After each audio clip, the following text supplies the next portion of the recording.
अब देखो, इसके पहले जो वीडियोस हो चुके हैं उसमें हमने फोटो इलेक्ट्रिक इफेक्ट के बारे में स्टडी किया है, पर वहां पे हमने लाइट का ड्यूअल नेचर यूज किया था फोटो इलेक्ट्रिक इफेक्ट को एक्सप्लेन करने के लिए।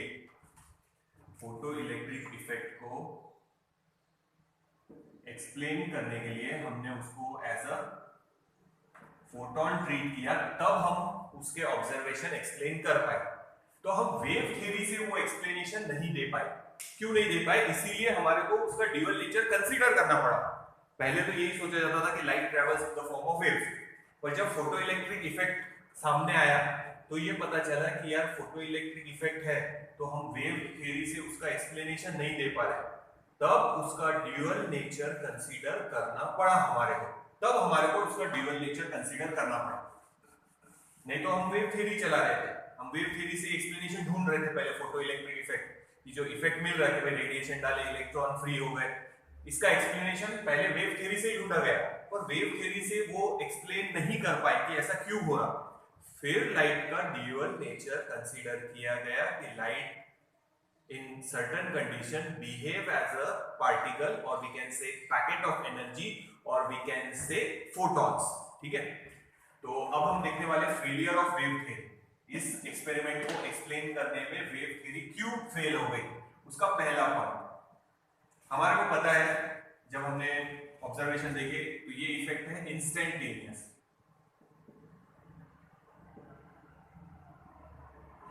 दिस इफेक्ट इज इंस्टेंटेनियस, यानी हमने देखा था कितना टाइम लगेगा, रेडिएशन गिरने के बाद कितने टाइम में इलेक्ट्रॉन फ्री हो जाएंगे, 10⁻⁹ सेकंड, यानी 1 सेकंड भी नहीं, निग्लिजिबल टाइम में। तो दिस इफेक्ट इज इंस्टेंटेनियस। ऐसा हमने ऑब्जर्वेशन देखा था फोटो इलेक्ट्रिक इफेक्ट में, कि जब फोटो इलेक्ट्रिक मटेरियल, जो सेंसिटिव मटेरियल है, उस पर आप रेडिएशन डालेंगे तो इलेक्ट्रॉन तुरंत फ्री हो जाएंगे। बट वेव थ्योरी के हिसाब से क्या होना चाहिए था? देखो, वेव थ्योरी में हम ये एक्सप्लेन नहीं कर पाए। वेव थ्योरी से हम लोग ये एक्सप्लेन नहीं कर सकते कि इफेक्ट इंस्टेंटेनियस क्यों है। पर मान लो एक मेटल की प्लेट ले लिया, जैसे हम लोग धूप में कोई मेटल की प्लेट रख दे, समझो गर्मी का सीजन है, हम धूप में कोई मेटल प्लेट रख दे, इनिशियली थोड़ी गर्म होगी, फिर अगर 5 मिनट रखें तो थोड़ी गर्म होगी, 10 मिनट रखेंगे तो थोड़ी और ज्यादा गर्म होगी। ठीक है, तो धीरे धीरे उसका टेम्परेचर इंक्रीज होगा।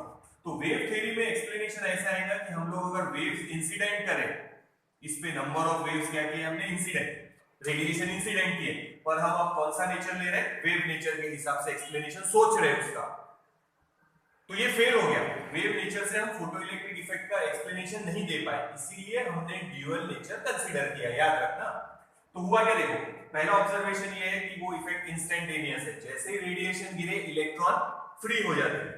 पर अगर हम वेव थ्योरी देखें तो क्या होगा, देखो, हम जब ये मेटल प्लेट को रेडिएशन पे रखेंगे तो पहले मेटल उसकी एनर्जी एब्सॉर्ब करेगा, फिर इलेक्ट्रॉन उसकी एनर्जी एब्सॉर्ब करेंगे, फिर इलेक्ट्रॉन नॉक ऑफ होंगे, उनको इतनी एनर्जी मिल जाएगी कि वो फ्री हो जाए। सो वेव थ्योरी के हिसाब से it should take few minutes to few hours, यानी कुछ मिनट से कुछ घंटे तक इस प्रोसेस को टाइम लगना चाहिए। पर हमने देखा कि ये इफेक्ट इंस्टेंटेनियस है। तो पार्टिकल नेचर में वो कैसे एक्सप्लेन किया हम लोगों ने, कि एक पार्टिकल है फोटोन, इंसिडेंट हुआ, फटक से दूसरे पार्टिकल को कोलाइड हुआ और सारी एनर्जी उसको दे दी और वो इलेक्ट्रॉन फ्री हो गया। जबकि वेव थ्योरी में एक्सप्लेनेशन कैसा आएगा कि वो रेडिएशन जब उस पे गिरेंगे, जैसे हमने धूप में मेटल प्लेट रख दिया तो रेडिएशन गिर रहे उस पे, लाइट गिर रही उस पे, पहले वो मेटल उसकी हीट एब्सॉर्ब करेगा, फिर वो इलेक्ट्रॉन उसकी हीट एब्सॉर्ब करेगा, फिर उसके पास सफिशिएंट एनर्जी होगी और तब जाके कहीं इलेक्ट्रॉन फ्री होना चाहिए। वेव थ्योरी के हिसाब से it should take few minutes to few hours, पर हमने देखा एक्सपेरिमेंट में कि दिस इफेक्ट इज इंस्टेंटेनियस, जैसे रेडिएशन गिरेंगे इलेक्ट्रॉन फ्री हो जाएंगे। इसीलिए वहां पे फोटोन की तरह, पार्टिकल की तरह ट्रीट किया रेडिएशन को, कि पार्टिकल जाके इलेक्ट्रॉन को, पार्टिकल को कोलाइड हुआ और इलेक्ट्रॉन फ्री हो गया, इंस्टेंटेनियस, तभी के तभी। पर वेव थ्योरी में ऐसा एक्सप्लेन नहीं कर पाएंगे हम लोग। वेव थ्योरी में लॉजिक ये है कि वेव्स गिर रहे, रेडिएशन गिर रहे, पहले मेटल एब्सॉर्ब करेगा, फिर इलेक्ट्रॉन्स को एनर्जी एब्सॉर्ब करेंगे, तब जाके कहीं इलेक्ट्रॉन फ्री होंगे। मतलब फोटो इलेक्ट्रिक इफेक्ट होने के लिए लगने चाहिए few minutes to few hours. जबकि हमने देखा कि ये इफेक्ट क्या है, इंस्टेंटेनियस। तो वेव थ्योरी से इंस्टेंटेनियस क्यों है वो हम एक्सप्लेन नहीं कर पाए, इसीलिए हमने लाइट को ट्रीट किया था एज अ फोटोन, पार्टिकल की तरह ट्रीट किया था। देख लो, फर्स्ट पॉइंट हो गया। तो वेव थ्योरी से ये क्वेश्चन ऐसा है, failure of wave theory to explain photoelectric effect observation. हम फोटोइलेक्ट्रिक इफेक्ट के ऑब्जर्वेशन वेव थ्योरी से ही क्यों एक्सप्लेन नहीं कर पाए, उसका पहला रीजन ये है कि वेव थ्योरी के हिसाब से few minutes to few hours लगने चाहिए थे ये प्रोसेस को, बट वो इंस्टेंटेनियस है, नहीं एक्सप्लेन कर पाए। इसलिए हमने लाइट का ड्यूअल नेचर कंसीडर करना शुरू किया कि लाइट को एक पार्टिकल की तरह, बंडल ऑफ एनर्जी या पैकेट ऑफ एनर्जी, फोटोन की तरह ट्रीट किया कि एक पार्टिकल जाके फटक से दूसरे पार्टिकल को कोलाइड हुआ और फटक से वो पार्टिकल निकल गया, इंस्टेंटेनियस। बट वेव थ्योरी से लगना चाहिए थे few minutes to few hours, पहला पॉइंट हो गया। तो अपने वर्ड्स में खाली इंग्लिश में इसको लिखना है। सेकंड पॉइंट देखते हैं, जब हमने फोटोइलेक्ट्रिक इफेक्ट देखा था, तो ये ठीक है याद रखो, तो हमने देखा था कि kinetic energy does not depend on intensity. ये हमने देखा था कि काइनेटिक एनर्जी काय पे डिपेंड नहीं करता, इंटेंसिटी पे। जब वो ऑब्जर्वेशन लिए थे हमने, या तो इक्वेशन पर से लिए या प्रैक्टिकल जो परफॉर्म किया था उस पर से लिए थे, उसमें ये बोला था हमने kinetic energy does not depend on intensity.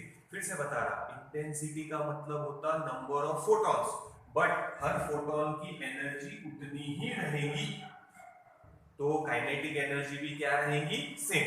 सभी पार्टिकल्स जो सरफेस से मीट होंगे, इलेक्ट्रॉन, सबकी काइनेटिक एनर्जी सेम होनी चाहिए। तो kinetic energy does not depend on intensity. But wave theory के हिसाब से क्या होना चाहिए, देखो अब यहाँ पे 3 फोटोन है, मान लो फोटोन, सॉरी फोटोन वर्ड तो वहां यूज किया है, यहाँ बोलेंगे वेव्स। वेव थ्योरी से एक्सप्लेन कर रहे हैं ना, फोटोन उधर फोटोइलेक्ट्रिक इफेक्ट में फोटोन था, अब वेव्स। हाँ, तो नंबर ऑफ वेव्स बढ़ा दिए मैंने, मतलब नंबर ऑफ फोटॉन्स बढ़ा दिए, अगर ऐसा उसमें बोलूं तो होगा क्या कि हमने वेव्स बढ़ा दिए, इंटेंसिटी बढ़ा दिया। इंटेंसिटी क्या किया, इंक्रीज। पहले वेव्स कम थे, अब हमने इंटेंसिटी बढ़ा दिया। इंटेंसिटी बढ़ा दिया मतलब टोटल एनर्जी बढ़ा दिया, सही है, टोटल एनर्जी बढ़ गई। पर हमने वहां पे बोला था कि एक फोटोन की एनर्जी चेंज नहीं हुई है, पर वेव थ्योरी के हिसाब से अगर टोटल एनर्जी बढ़ गई, यानी वो जो एनर्जी एब्सॉर्ब कर रहे इलेक्ट्रॉन यहाँ पे, पहले किसने बताया ना, पहले मेटल एब्सॉर्ब करेगा, फिर इलेक्ट्रॉन एब्सॉर्ब करेगा, फिर इलेक्ट्रॉन को एनर्जी मिल रही। तो वेव थ्योरी के हिसाब से अगर इंटेंसिटी बढ़ रही मतलब टोटल एनर्जी बढ़ रही, डेफिनेटली सही है। अगर इंटेंसिटी बढ़ा दिया लाइट की, पहले एक ही बल्ब लगाए, फिर 2 बल्ब लगा दिए, फिर 3 4, लाइट की इंटेंसिटी बढ़ गई, तो डेफिनेटली टोटल एनर्जी बढ़ गई। तो उनका बोलना ये था टोटल एनर्जी बढ़ गई तो काइनेटिक एनर्जी भी बढ़नी चाहिए, क्योंकि इलेक्ट्रॉन एनर्जी एब्सॉर्ब करते जा रहा है, अगर हम उसको ज्यादा एनर्जी दे रहे तो ज्यादा काइनेटिक एनर्जी होनी चाहिए। पर जब हमने फोटोइलेक्ट्रिक इफेक्ट देखा था तब हमको पता चला था कि kinetic energy does not depend on intensity. क्यों? क्योंकि हर फोटोन की एनर्जी फिक्स रहती।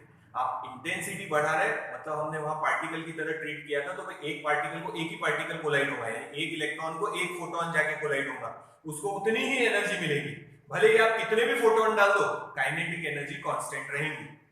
ठीक है, kinetic energy does not depend on intensity. हाँ, इंटेंसिटी पे क्या डिपेंड कर रहा था, करंट, ज्यादा फोटोन डालेंगे ज्यादा इलेक्ट्रॉन फ्री होंगे। बट वेव थ्योरी के हिसाब से वो एक्सप्लेन नहीं कर पाया अपन ये पॉइंट कि kinetic energy does not depend on intensity. उनके हिसाब से अगर इंटेंसिटी बढ़ाया मतलब हम उसको एनर्जी ज्यादा दे रहे हैं, टोटल एनर्जी डेफिनेटली हम ज्यादा दे रहे हैं, पर हर फोटोन की एनर्जी फिक्स है। जबकि यहाँ हम बोल रहे थे भाई टोटल एनर्जी ज्यादा दे रहे, फोटोन की तरह ट्रीट ही नहीं कर रहे, एनर्जी दे रहे हम लोग ज्यादा, तो काइनेटिक एनर्जी भी ज्यादा होनी चाहिए। तो ये वाला लॉजिक हम एक्सप्लेन नहीं कर पाए वेव थ्योरी से कि काइनेटिक एनर्जी इंटेंसिटी पे डिपेंड नहीं करती। वहां पे एक्सप्लेनेशन ऐसा था कि ठीक है काइनेटिक एनर्जी बढ़ेगी कब, जब फ्रीक्वेंसी बढ़ेगी, पर इंटेंसिटी का मतलब ये होता कि लाइट वही है, हर फोटोन की एनर्जी उतनी है, पर हमने खाली नंबर ऑफ फोटॉन्स बढ़ाया। तो नंबर ऑफ फोटॉन्स बढ़ाए तो हम जैसे एनर्जी 20 जूल दे रहे हैं सपोज, फ्री होने के लिए चाहिए 15 जूल, तो बची हुई 5 एनर्जी रहेंगी काइनेटिक। अब आप नंबर ऑफ फोटॉन भी बढ़ा देंगे तो हर फोटॉन की एनर्जी इतनी रहेगी, काइनेटिक एनर्जी फिक्स इतनी ही रहेगी। जो इलेक्ट्रॉन सरफेस से फ्री हो, डेफिनेटली। तो यहाँ वो एक्सप्लेन नहीं कर पाए हम लोग। तो उनके हिसाब से, वेव थ्योरी के हिसाब से क्या था कि अगर तुम इंटेंसिटी बढ़ा रहे मतलब तुम जो एनर्जी दे रहे वो बढ़ा रहे, तो वो एब्जॉर्ब करते जा रहे, तो डेफिनेटली इलेक्ट्रॉन ने ज्यादा एनर्जी एब्जॉर्ब किया है, तो काइनेटिक एनर्जी भी ज्यादा होनी चाहिए। जबकि फोटो इलेक्ट्रिक इफेक्ट में देखने को मिला था कि kinetic energy does not depend on intensity. ये एक सेकंड ड्रॉबैक कि हम वेव थ्योरी से ये भी एक्सप्लेन नहीं कर पाए। Kinetic energy does not depend on intensity, wave theory के हिसाब से वो इंटेंसिटी पे काइनेटिक एनर्जी को डिपेंड करना चाहिए था, और हमने एक्सपेरिमेंट में देखा था कि it does not depend on intensity. इसलिए वहां पे हमने फोटोन की तरह ट्रीट किया। एक पार्टिकल की एनर्जी फिक्स है, वो जाके एक ही इलेक्ट्रॉन को मिलेगा और अपनी सारी एनर्जी उसको दे देगा। अगर एनर्जी सफिशिएंट है तो ये इलेक्ट्रॉन फ्री होगा। तो इंटेंसिटी पे कुछ भी डिपेंड नहीं करेगा kinetic energy. Kinetic energy does not depend on intensity, तो इंटेंसिटी पे डिपेंड क्या करेगा। पर वेव थ्योरी के हिसाब से जितने ज्यादा रेडिएशन उतनी मतलब जितनी ज्यादा इंटेंसिटी उतनी ज्यादा एनर्जी दे रहे हैं हम लोग, तो उतनी ज्यादा काइनेटिक एनर्जी मिलनी चाहिए। और हमने देखा है kinetic energy does not depend on intensity. तो ये सेकंड ड्रॉबैक है वेव थ्योरी की, वेव थ्योरी से हम लोग क्यों एक्सप्लेन नहीं कर पाए।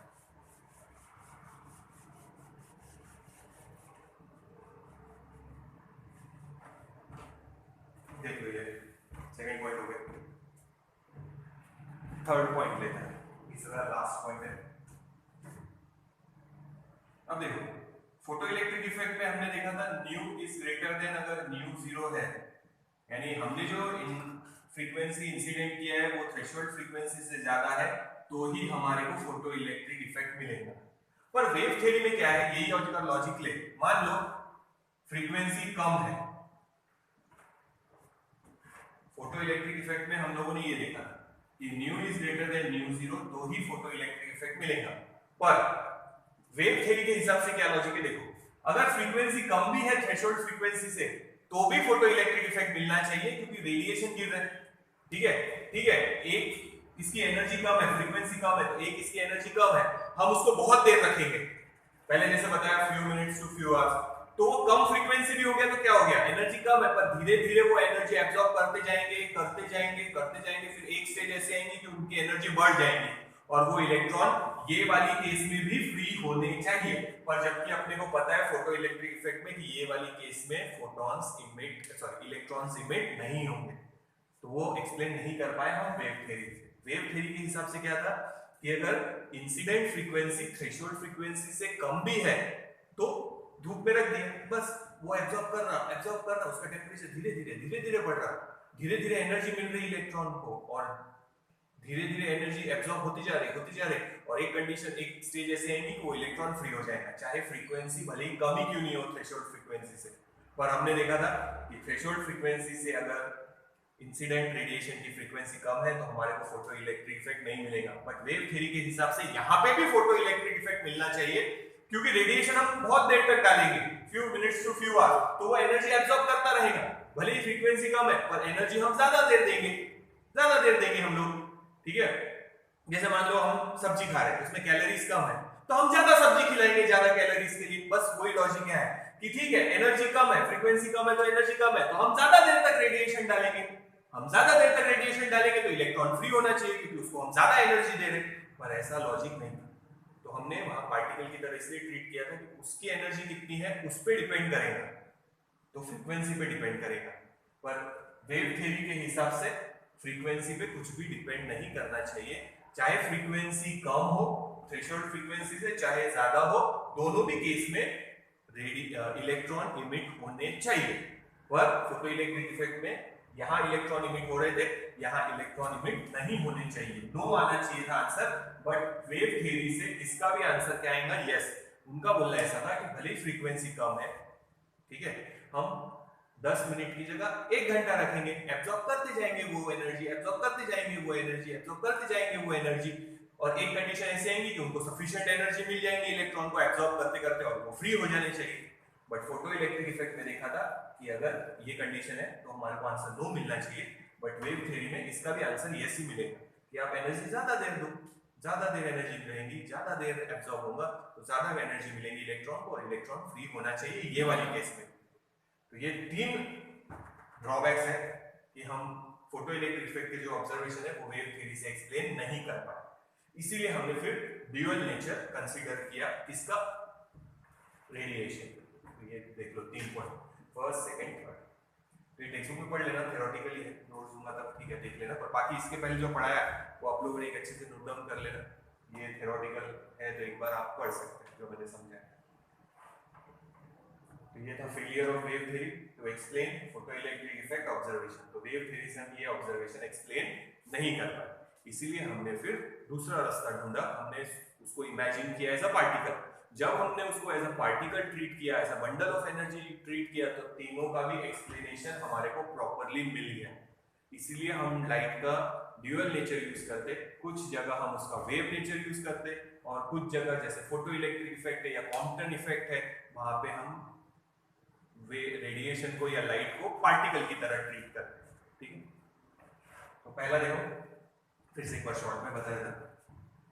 हमने देखा था कि ये इफेक्ट इंस्टेंटेनियस है, बट वेव थ्योरी के हिसाब से जब रेडिएशन गिरेंगे तो पहले मेटल उसकी एनर्जी एब्जॉर्ब करेगा, फिर इलेक्ट्रॉन उसकी एनर्जी एब्जॉर्ब करेंगे, तब जाके कहीं इलेक्ट्रॉन फ्री होंगे।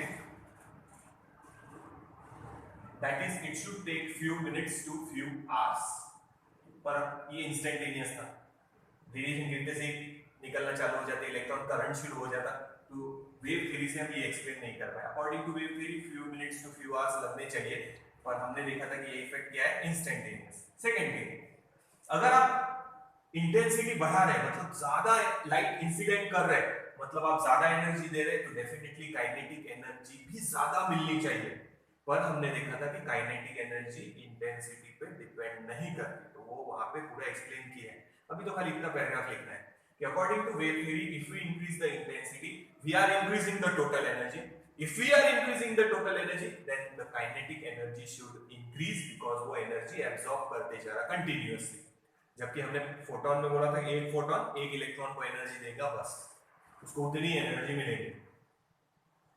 तो उनके हिसाब से इंटेंसिटी बढ़ रही तो टोटल एनर्जी बढ़ रही, अगर हम टोटल एनर्जी बढ़ा रहे हैं तो काइनेटिक एनर्जी भी बढ़नी चाहिए, जबकि हमने देखा था कि kinetic energy does not depend on intensity, तो ये भी रॉन्ग हो गया वेव थ्योरी से। फिर हमने देखा कि फोटो इलेक्ट्रिक इफेक्ट में if new is greater than mu zero है तो ही हमारे को फोटो इलेक्ट्रिक इफेक्ट देखने को मिलेगा, अगर ये है तो आंसर नो होना चाहिए।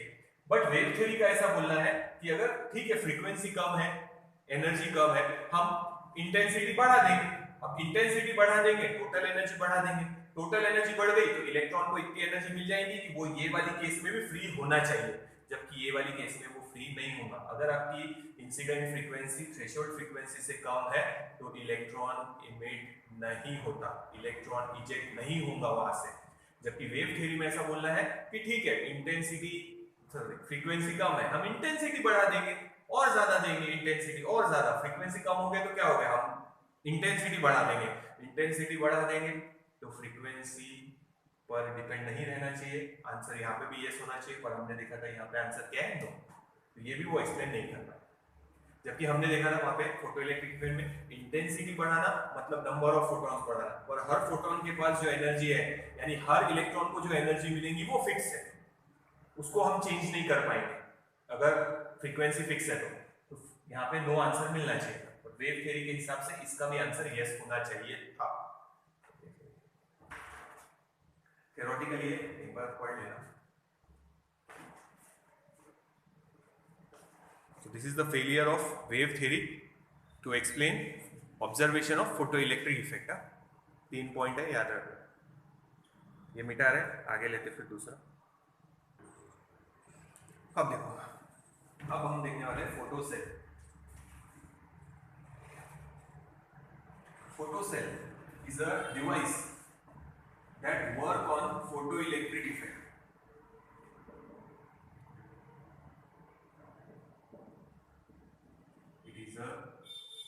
Device that works on photoelectric effect, यानी जब उसमें रेडिएशन गिरेंगे या लाइट गिरेंगी तो इलेक्ट्रॉन क्या होंगे, फ्री होंगे।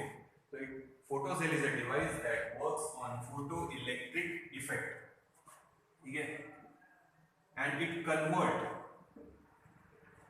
लाइट एनर्जी या रेडिएशन बोल सकते हैं into electrical energy.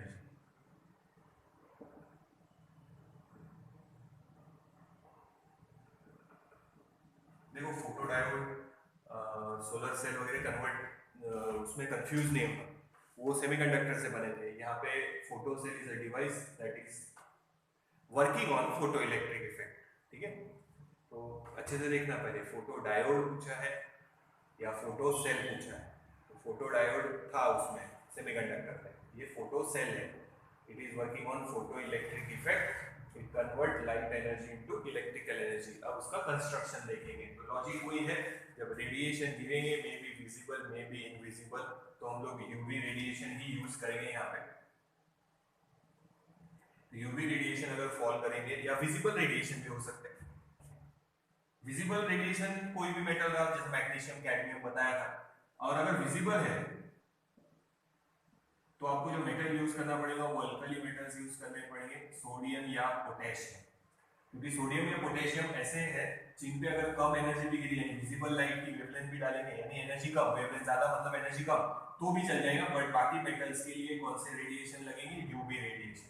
Alkali metals है तो विजिबल रेडिएशन से भी काम हो जाएगा। तो देखो, इट कंसिस्ट ऑफ, अब ये अच्छे से बनेगा नहीं, सिलेंड्रिकल शेप बनाना है हमारे को 3D। अब ठीक है, वो बनना मुश्किल है, कपड़ा बन गया। तो आपको बताइए, अपनी ड्राइंग तो खासी है, पर अब कोशिश करेंगे उसको बनाने की। सिलेंड्रिकल कॉन्केव बनाना है। एक मिनट बनने दो, इन शॉर्ट नहीं बनेगा, ठीक है चलो कोई बात नहीं। तो देखो, अरेंजमेंट में समझा देता कैसी है। ये है हमारा कैथोड,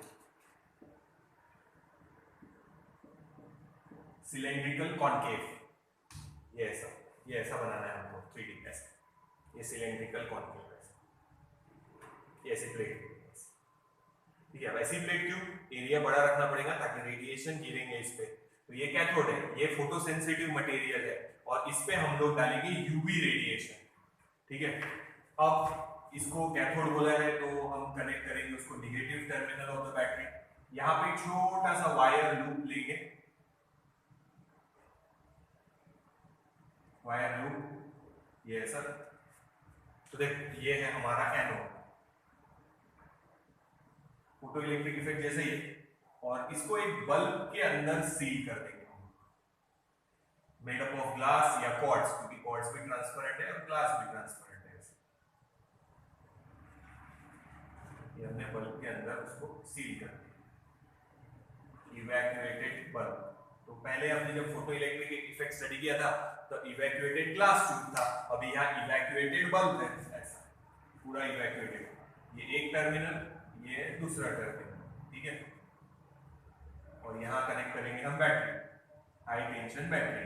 ये नेगेटिव कैथोड, ये पॉजिटिव को कनेक्ट करेंगे एनोड, और यहाँ रियोस्टेट लगा देंगे वेरिएबल के लिए।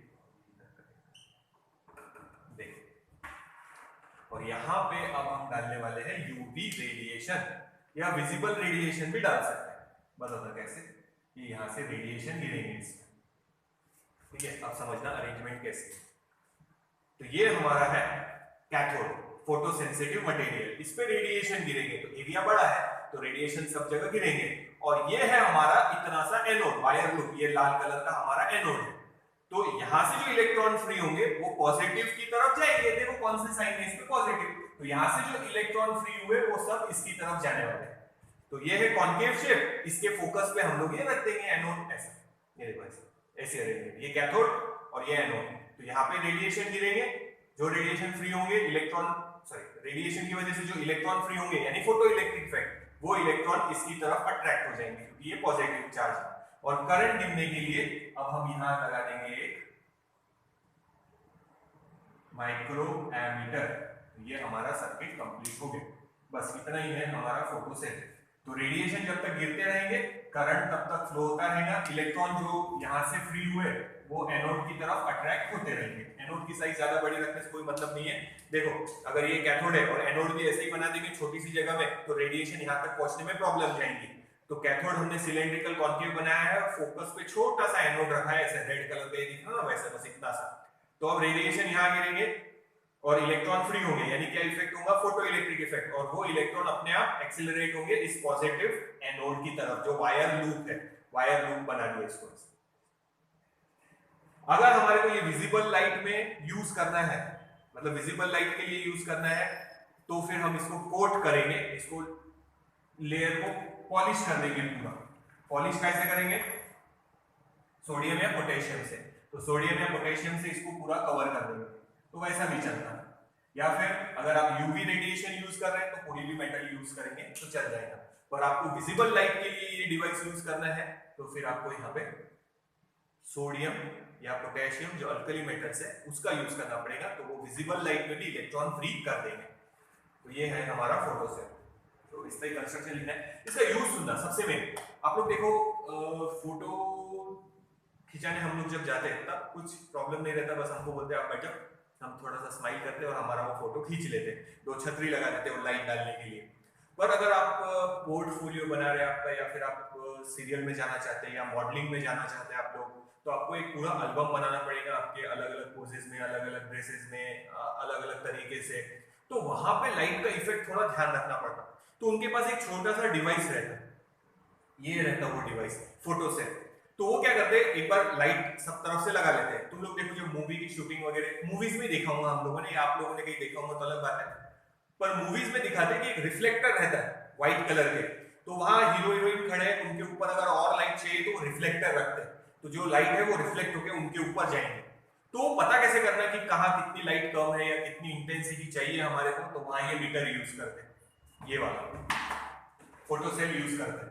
तो होता क्या कि वो फोटो सेल धूप में रखते हैं, समझो मेरा चेहरे का अच्छे से फोटो लेना है और सब अच्छे से आना चाहिए, उजाला कहीं पे छाव नहीं आनी चाहिए, दोनों शेड इधर और इधर सब सेम होने चाहिए। तो वो फोटो सेल को यहाँ यहाँ यहाँ यहाँ अलग अलग जगह पे ऐसे रख के देखते हैं कि सब जगह लाइट की इंटेंसिटी जितनी चाहिए उतनी है क्या।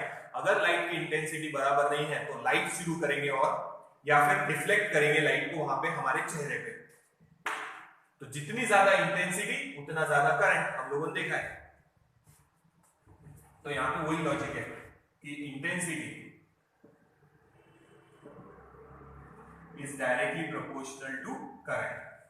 तो जो फोटोग्राफ खींचते हैं अपन, वहां पे अगर कैमरा वाले को लाइट की इंटेंसिटी कम लग रही होगी, चेक करना है कितनी है, तो उनके पास ये फोटो सेल वाला डिवाइस रहता। तो लाइट की इंटेंसिटी यहाँ रख के देखेंगे, फिर यहाँ रख के देखेंगे, अलग अलग जगह रख के देखेंगे भाई कहाँ लाइट कम लग रहा, क्योंकि इंटेंसिटी जहां पे ज्यादा है करंट ज्यादा मिलेगा। लाइट की इंटेंसिटी मतलब नंबर ऑफ फोटॉन्स, इंटेंसिटी मतलब number of photons, number of photons कम है तो इलेक्ट्रॉन कम जाएंगे यानी करंट कम हो जाएगा। तो ये एक पहला एप्लीकेशन हो गया उसका।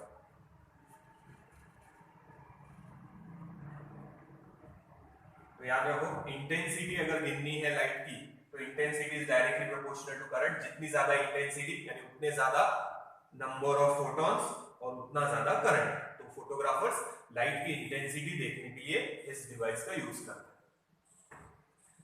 या हम बोल सकते हैं लाइट की इंटेंसिटी गिनने वाला मीटर है। दो एप्लीकेशन हो गए।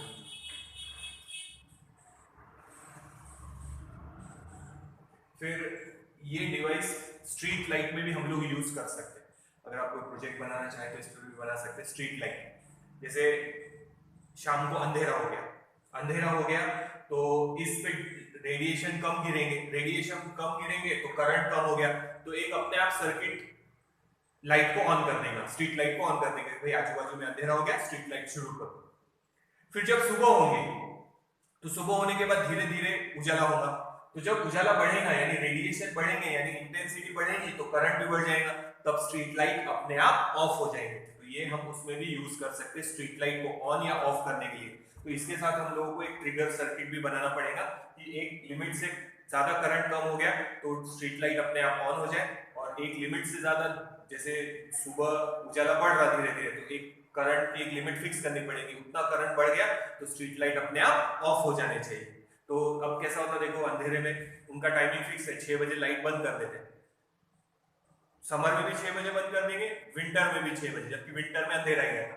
तो अगर हम ये डिवाइस यूज करें तो जब तक सफिशिएंट उजाला नहीं हो जाता तब तक स्ट्रीट लाइट ऑन रहेंगे, और जब उजाला एक लिमिट से आगे हो जाएगा इंटेंसिटी बढ़ जाएगी, करंट बढ़ जाएगा और हमारे स्ट्रीट लाइट ऑफ हो जाएंगे। तो इसके साथ स्ट्रीट लाइट के लिए एक अलग से ट्रिगर सर्किट कनेक्ट करना पड़ेगा जो स्ट्रीट लाइट को ऑन या ऑफ करे। सिर्फ इससे काम नहीं होगा, आगे उसको थोड़ा एडवांस करना पड़ेगा। तो ये स्ट्रीट लाइट को ऑन या ऑफ करने के लिए यूज कर सकते हैं। फिर से समझना, शाम को अंधेरा हो रहा, अंधेरा हो रहा मतलब जो सन से हमारे तक रेडिएशन आ रहा है उनकी इंटेंसिटी कम हो रही, इंटेंसिटी कम होगी तो करंट भी कम हो जाएगा।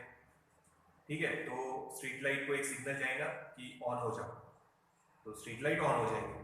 फिर सुबह जब धीरे धीरे धूप निकलेंगी या सूरज निकलेगा तो धूप बढ़ेगी यानी इंटेंसिटी बढ़ेगी तो करंट भी बढ़ेगा, तो स्ट्रीट लाइट को एक सिग्नल जाएगा कि बंद हो जाए।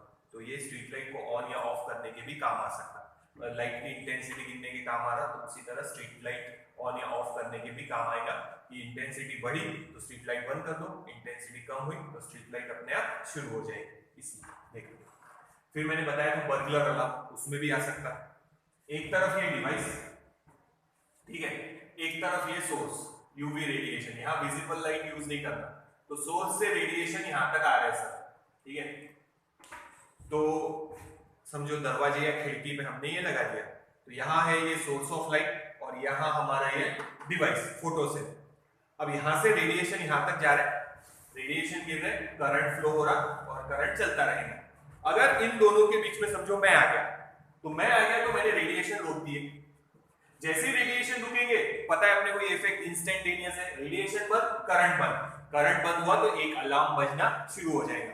तो ये डिवाइस भी हम बर्गलर अलार्म में यूज कर सकते हैं, पर वहां हम विजिबल लाइट यूज नहीं कर सकते क्योंकि चोर को दिखेगा अरे यार लाइट कहां जा रही है, तो हम वहां यूवी रेडिएशन यूज करेंगे। यूवी रेडिएशन का सोर्स ये फोटो सेल, छोटा सा रहता है, इतनी बड़ा सेल नहीं रहता वो, छोटा सा इतना से आता हो बल्ब जैसा, और यहाँ सोर्स ऑफ लाइट समझो ये, तो यहाँ से रेडिएशन यहाँ तक गिर रहे, इसमें करंट फ्लो होता रहेगा जब तक रेडिएशन गिरते रहेंगे।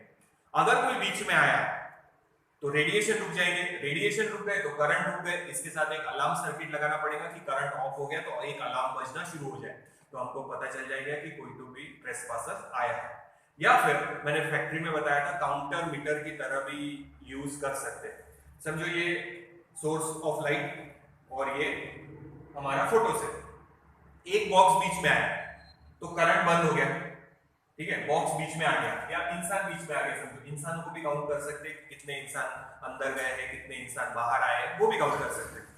तो मान लो इंसान अंदर गया या बॉक्स गया बीच में आ गया, तो बॉक्स जैसे बीच में आया करंट रुक गया, तो यहाँ पे एक दूसरा सर्किट साथ में कनेक्ट करना पड़ेगा जो गिनेगा कि करंट कितनी बार बंद हुआ, तो करंट एक बार बंद हो गया तो वो बॉक्स सामने चला गया, फिर दूसरा बॉक्स आया, फिर दूसरे बॉक्स ने रेडिएशन को एक बार फिर से बंद कर दिया तो काउंटर में आ जाएगा 2, फिर वो बॉक्स आगे गया, फिर रेडिएशन गिरे, फिर करंट फ्लो होना शुरू हो गया, फिर तीसरा बॉक्स आया, फिर तीसरे बॉक्स ने करंट रेडिएशन रोक दिया, रेडिएशन रोक गया तो करंट रुक गया, तो वहां पे काउंटर में आ जाएगा 3। तो काउंटर मीटर की तरह भी यूज कर सकते, बर्गलर अलार्म की तरह यूज कर सकते, फोटोग्राफर इंटेंसिटी गिनने के लिए यूज करता लाइट की, याद रखना। टेस्ट मैच में भी होता था पहले, जैसे टेस्ट मैच का समझो अंधेरा हो रहा, अब बैट्समैन बोलता है यार बहुत अंधेरा हो गया मेरे को दिख नहीं रहा, तो अब तो टाइम फिक्स है, ठीक है, अब टाइम फिक्स है, पहले ऐसा नहीं होता था, पहले क्या करते थे एम्पायर के पास जाते थे, फिर एम्पायर को एक मीटर रहता था ये वाला, वो मीटर ऐसा सामने रख के देखते थे कि करंट कितना मिल रहा है, अब इंटेंसिटी के हिसाब से करंट रहेगा, अगर सही में अंधेरा हो गया तो इंटेंसिटी कम करंट कम, तो फिर वो मैच रोक देते, तो लाइट की इंटेंसिटी गिनने के भी ये काम मीटर आ सकता है। तो ये हो गया हमारा फोटो सेल, ये उसका कंस्ट्रक्शन, और ये जो मैंने बताया वो एप्लीकेशंस, बर्गलर अलार्म, लाइट की इंटेंसिटी, फोटोग्राफर यूज कर रहे हैं टू चेक द इंटेंसिटी, या फिर काउंटर मीटर की तरह भी यूज कर सकते हैं। और सेम यूज हमने फोटो डायोड में भी देखे थे, पर वो सेमीकंडक्टर से बना था, यहाँ फोटो इलेक्ट्रिक इफेक्ट का यूज होगा। तो एग्जाम में देखना किसके बारे में पूछा है, फोटो डायोड पूछा तो डायोड वाला लिखना है, डेफिनेटली इजी है, फोटो सेल पूछा तो ये लिखना है। देखो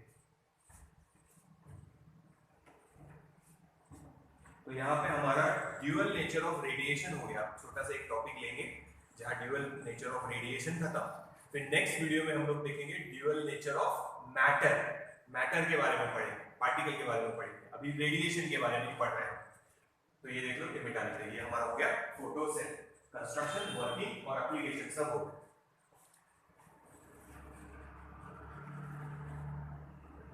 नोट डाउन कर लेने, तो इसका वर्किंग है photo electric effect, where light energy is converted into electrical energy। तो जब तक रेडिएशन गिरते रहेंगे करंट फ्लो होता रहेगा, जैसे ही रेडिएशन रुक गए करंट भी रुक जाएगा। सिंपल है, 2 मार्क के लिए आ सकता, ध्यान रखना।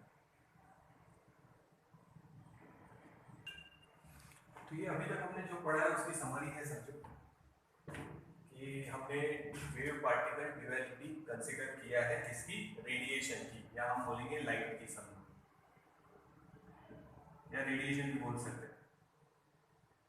तो हमने 2 इसकी तरह ट्रीट किया है, एक वेव नेचर की तरह। तो वेव नेचर से हम एक्सप्लेन कर सकते हैं इंटरफेरेंस, डिफ्रैक्शन, ये हमारा होगा। तो एक चैप्टर हमारा लास्ट बचा है, उसमें ये दोनों टॉपिक कवर हो जाएंगे। वहाँ पे हम लाइट को वेव की तरह ट्रीट करेंगे, और अगर हम रेडिएशन को पार्टिकल की तरह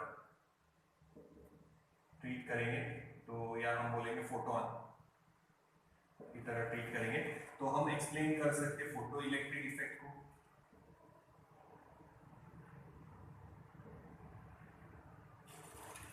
और एक इफेक्ट का हमारे को स्टडी नहीं है, कॉम्पटन इफेक्ट।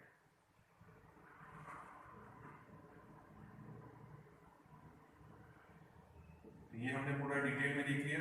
कॉम्पटन इफेक्ट हम लोगों ने नहीं देखा, ये कॉम्पटन साइंटिस्ट का नाम है, ये इफेक्ट हर्ट्ज नाम के साइंटिस्ट ने दिया था, और ये क्रॉम्पटन नाम के साइंटिस्ट ने दिया था। इसमें एक्सरे इंसिडेंट करते हैं पाउडर पे, और उसके आजू बाजू में एक्सरे फिल्म लगा दिया पूरा। तो एक्सरे जब इस पार्टिकल, एक्सरे यानी वेव्स, एक्सरे भी इलेक्ट्रोमैग्नेटिक वेव्स ही है ना। तो एक्सरे जब इन पार्टिकल्स पे, यानी पाउडर लेंगे, जैसे क्रिस्टल है उसका पाउडर लेंगे, क्रिस्टल स्ट्रक्चर आप लोगों ने केमिस्ट्री में पढ़े होंगे, अलग अलग टाइप के एफसीसी, वो सेंटर्ड फेस, या वो सब टाइप के क्रिस्टल का स्ट्रक्चर यहीं से पता चला। तो जब एक्सरे इस पाउडर पे, क्रिस्टल पाउडर पे इंसिडेंट करेंगे तो वो स्कैटर होगा सब तरफ। तो यहाँ हमने एक फोटोग्राफिक फिल्म लगाई है जिसपे एक्सरे का निशान बन जाएंगे कि वो कहाँ स्कैटर हुए। तो वो स्कैटरिंग देख के फिर हम क्रिस्टल स्ट्रक्चर बता सकते हैं। तो क्रॉम्पटन इफेक्ट ने भी बोला कि हम लाइट को ट्रीट कर रहे हैं एज अ पार्टिकल। तो पार्टिकल कैसे स्कैटर होता, मतलब समझो एक मार्बल है हमारे पास, कंचा बोलेंगे हिंदी में, उस पर एक दूसरा पार्टिकल मारेंगे तो वो कहीं पे भी जा सकता है रैंडम। तो वो कैसे डिफ्रैक्ट होगा, वैसे यहाँ पे पार्टिकल से एक्सरेज डिफ्रैक्ट हुए। तो यहाँ पे उन्होंने भी ऐसा कंसीडर किया क्रॉम्पटन इफेक्ट में कि एक्सरे जो रेडिएशन है, इलेक्ट्रोमैग्नेटिक रेडिएशन, उनको पार्टिकल की तरह ट्रीट किया। जब वो इस कंटेनर में जो पाउडर है, क्रिस्टल का पाउडर है, उससे वो स्कैटर हुआ सब तरफ। फिर स्कैटरिंग के स्पॉट मिलेंगे, यहाँ पे अपन ने एक्सरे फिल्म लगा के रखी है, वहां पे एक्सरे जो स्कैटर हुए वहां पे स्पॉट मिलेंगे। वो स्पॉट देख के फिर क्रिस्टल का स्ट्रक्चर बताया था उन्होंने, क्रॉम्पटन इफेक्ट। तो ये थोड़ा सा याद रखना। पहले फोटो इलेक्ट्रिक इफेक्ट जो हर्ट्ज ने दिया था, वहां सबसे पहले हमने कंसीडर किया कि light is emitted in the form of packets of energy और पार्टिकल नोन एज फोटॉन्स, ठीक है, bundle of energy known as photon या क्वांटास। फिर क्रॉम्पटन इफेक्ट ने भी ये प्रूव कर दिया कि नहीं, वो पार्टिकल की तरह ट्रीट करेगा। तो ये दो जो इफेक्ट है, वहां हम लाइट को या रेडिएशन को फोटोन की तरह या पार्टिकल की तरह ट्रीट करेंगे। और ये दो इफेक्ट जब हम एक्सप्लेन करेंगे तो हम लाइट को या रेडिएशन को वेव की तरह ट्रीट करेंगे। तो इतना याद रखना है। क्रॉम्पटन इफेक्ट हमारे को नहीं है डिटेल में, सिर्फ इतना याद रखना। एक्सरे का स्कैटरिंग थ्रू क्रिस्टल देखा है हमने वहां पे, तो तुम लोग को शायद केमिस्ट्री में होगा ये क्रॉम्पटन इफेक्ट, क्योंकि क्रिस्टल का स्ट्रक्चर उसी से फाइंड आउट किया है।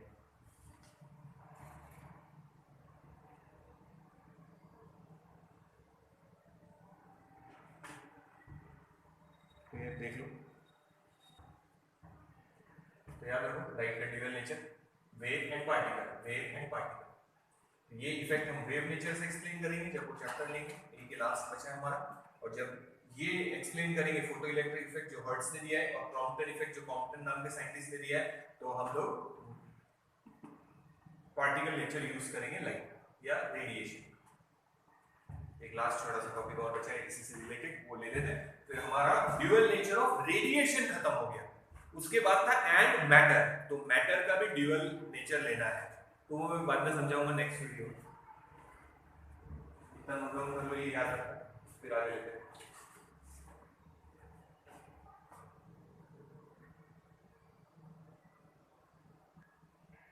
तो देखो लास्ट ये बचा है कि फोटोन के कुछ देख लेते हैं। पार्टिकल नेचर ऑफ लाइट, यानी क्या देखा था हमने, फोटोन की लाइट को हम फोटोन की तरह ट्रीट करेंगे। तो ये याद रखना, ये लाइन लिखना उसमें पहले कि व्हेन फोटोन या रेडिएशन या light interact with matter such as electron, जब उनका इंटरेक्शन किसी मैटर के साथ यानी किसी पार्टिकल के साथ होता तो वो पार्टिकल की तरह बिहेव करते हैं। तो ये याद रखना, ये लाइन लिखना है कि व्हेन रेडिएशन और light interact with matter it they behave like photons, यानी ये इलेक्ट्रॉन, जैसे ये मैंने बनाया न्यूक्लियस,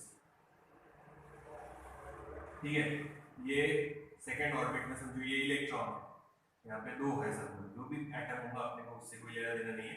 इलेक्ट्रॉन जब ये लाइट या रेडिएशन किसी पार्टिकल यानी इलेक्ट्रॉन के साथ, इलेक्ट्रॉन पार्टिकल है तो उसके साथ जब इंटरैक्ट होगा then they will behave like a photon. तो एनर्जी हमने देखा था, each photon has energy h nu. Linear momentum का भी फॉर्मूला है, अब वो भी याद रखना, h अपॉन लैम्डा, ये भी लिख सकते हैं। और या फिर अपन रिलेशन डालेंगे c is equals to nu into lambda, relation between velocity, frequency and wavelength. तो ये बन जाएगा h अपॉन लैम्डा की जगह आएगा c और ये न्यू और ये एनर्जी। तो this is the equation of energy and this is the equation for momentum. Linear momentum product of mass and velocity में से ही, तो यहाँ पे ये this was given by Crompton. ये पहला पॉइंट हो गया। तो ये एनर्जी है, ये मोमेंटम है। तो फोटोन यानी जब लाइट पार्टिकल की तरह ट्रीट करेंगे तो ये है उसकी एनर्जी का इक्वेशन, ये है उसके मोमेंटम का इक्वेशन। तो याद रखना, when light interact with particle या matter it behaves like a particle known as photon, तभी वो पार्टिकल की तरह बिहेव करेंगे। देखो सेकंड पॉइंट हम ऐसा लिख सकते कि अगर फ्रीक्वेंसी सेम है तो ईच फोटोन, जितने भी फोटोन सोर्स में से निकल रहे होंगे, each photon has same energy and same linear momentum. Momentum भी सेम रहेगा और एनर्जी भी सेम रहेगी, क्योंकि यहाँ पे भी देखेंगे तो एनर्जी डिपेंड्स ऑन फ्रीक्वेंसी और यहाँ पे भी देखेंगे तो लीनियर मोमेंटम या momentum also depends on frequency. तो अगर फ्रीक्वेंसी सेम है तो सोर्स में से जितने भी फोटोन निकल रहे होंगे वहां से, जैसे ये व्हाइट लाइट का सोर्स है समझो, यहाँ से या ग्रीन लाइट का सोर्स है या रेड लाइट का सोर्स है, तो यहाँ से फोटोन निकल रहे बहुत सारे। तो जितने भी फोटोन है अगर फ्रीक्वेंसी सेम है, एक ही कलर है, जैसे रेड कलर है या ग्रीन कलर है या वॉयलेट है या इंडिगो है या यूवी रेडिएशन जो भी होंगे, अगर फ्रीक्वेंसी सेम है तो हर फोटोन की एनर्जी भी सेम रहेगी और लीनियर मोमेंटम भी सेम रहेगा। तो ये कुछ पॉइंट्स बता रहे को याद रखना है इसमें।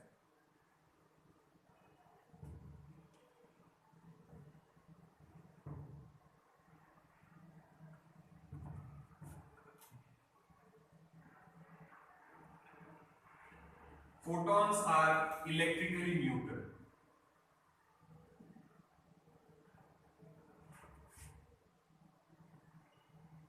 Neutral मतलब कोई चार्ज नहीं है, so they are not deflected by electric and magnetic field. They are not deflected by electric and magnetic field.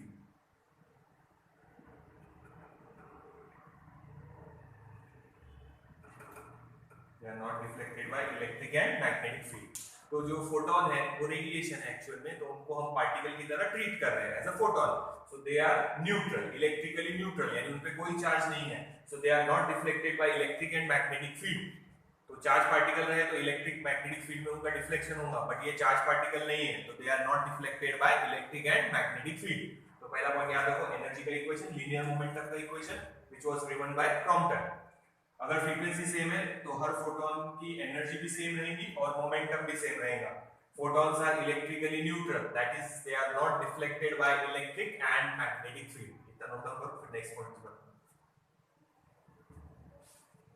ये फोटोन के बारे में पॉइंट्स याद रखो, ये लास्ट टॉपिक है हमारा इसके लिए, ड्यूअल नेचर ऑफ रेडिएशन। फिर हम देखेंगे ड्यूअल नेचर ऑफ मैटर के बारे में। नोट डाउन कर लो, ये मिटा रहा।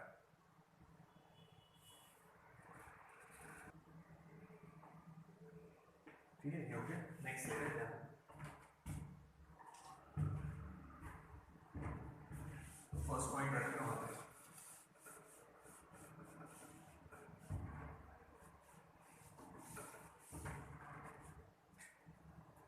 फोर्थ पॉइंट देखें, ये पॉइंट हटा दें, ये क्वेश्चन रखेंगे खाली। तो when photon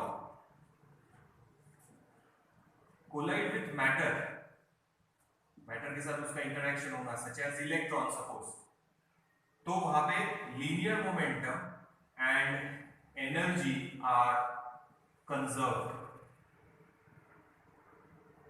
law of conservation of energy and law of conservation of linear momentum दोनों फॉलो होंगे। Energy and linear momentum are conserved.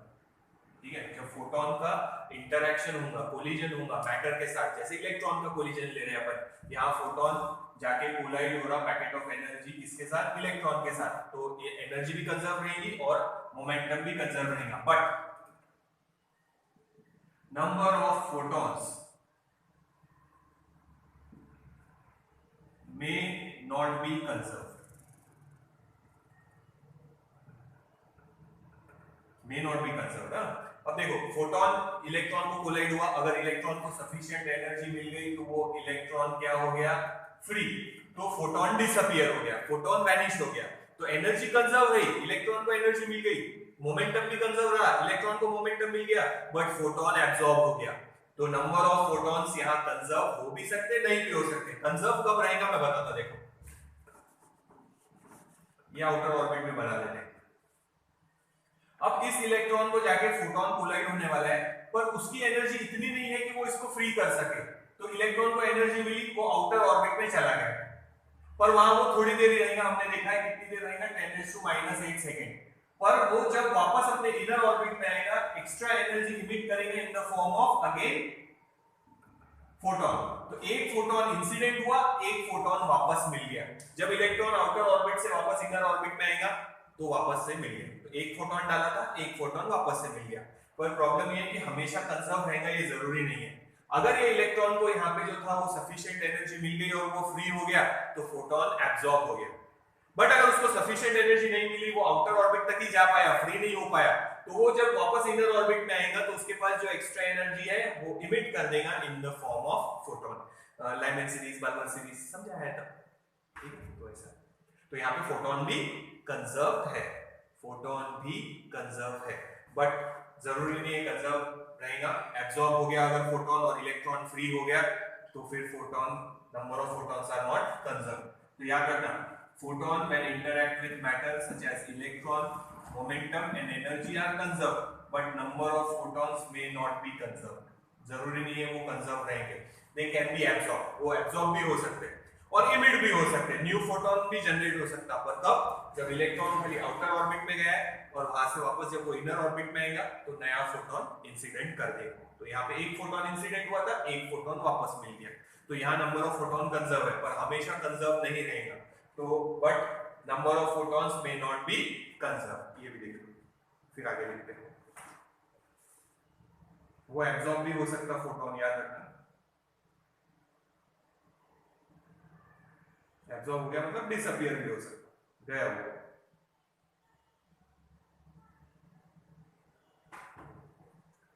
Fifth point में लिख लेते, they travel with the speed of light 3 × 10⁸ metre per second. और एक चीज, मास को हम डिफाइन नहीं कर सकते यहाँ पे, तो याद रखना, मास को उसको पार्टिकल की तरह ट्रीट कर रहे हैं, बट वो एनर्जी है, पैकेट ऑफ एनर्जी है, तो मास को हम यहाँ न्यूटन के हिसाब से डिफाइन नहीं कर सकते, ये याद रखना, वी कैन नॉट डिफाइन मास। तो हर जगह, हर फ्रेम में याद रखना, फिलिंग इन द ब्लैंक है, रेस्ट मास जो है वो हम लोग लेते हैं फोटोन का 0, फोटोन का रेस्ट मास कितना लेते हैं हम लोग, 0। तो याद रखना, all the photons travel with the speed of light 3 × 10⁸ metre per second. हम उसके मास को डिफाइन नहीं कर सकते, पैकेट ऑफ एनर्जी है, ठीक है, तो मास को डिफाइन नहीं कर सकते, रेस्ट मास हमेशा हम कितना लेते हैं, 0, ध्यान रखना। तो याद रखो, mass of photon is not defined, तो रेस्ट मास हम हर फ्रेम में 0 ही लेते हैं उसका। तो ये कुछ पॉइंट्स फोटोन के बारे में याद रखना।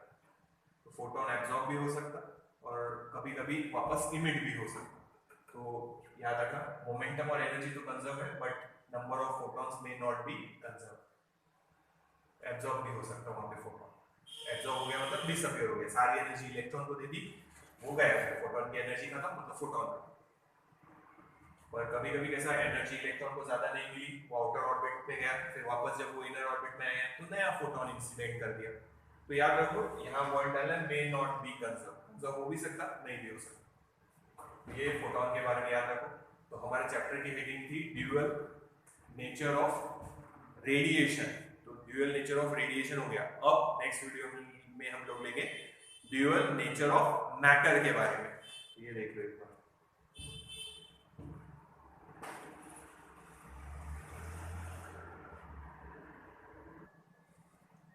याद रखना ये पॉइंट थोड़ा सा याद रखना कि फोटोन जब मैटर एंड इलेक्ट्रॉन के साथ इंटरेक्ट होगा तो मैटर के साथ इंटरेक्शन सच एज इलेक्ट्रॉन के साथ, जैसे ये एग्जांपल बताया, तो मोमेंटम और एनर्जी तो हमेशा कंजर्व रहेगी, but number of photons may not be conserve. तो याद रखना अगर पूछा कंजर्व है कि नहीं तो सीधा लिखना no, number of photons are not conserve, क्योंकि मे बी पॉसिबिलिटी है कि अगर वो आया वापस तो अगर वो फ्री हो गया इलेक्ट्रॉन, फोटो इलेक्ट्रिक इफेक्ट मिल रहा तो फोटोन एब्सॉर्ब हो गया, याद रखना। तो याद रखो number of photons not conserve, पर कंजर्व हो भी सकता, पर हमने नॉट कंजर्व भी पिक करा, एग्जांपल वैसे ही किया है तो नॉट कंजर्व पे याद रखना। पर याद रखना इमिट भी हो सकता या एब्सॉर्ब भी हो सकता, दोनों केसेस मैंने बता दिया है तुम लोगों को, तो इतना देखो।